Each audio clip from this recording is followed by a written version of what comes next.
In this video I'm going to show you how to post your TikTok video for everyone. That is quite simple and easy to do, so let's begin. And first open up TikTok application and hit at that plus sign to start creating new video.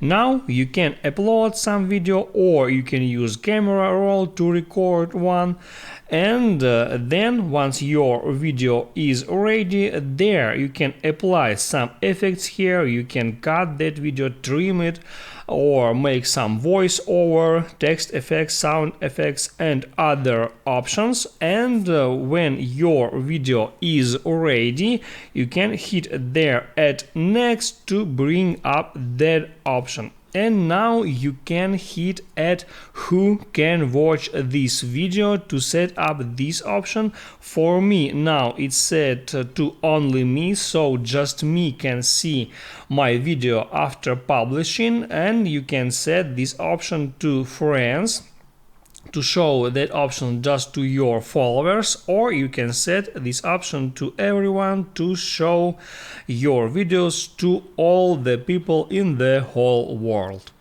That's how it works. If this video helped you out, don't forget to like and subscribe.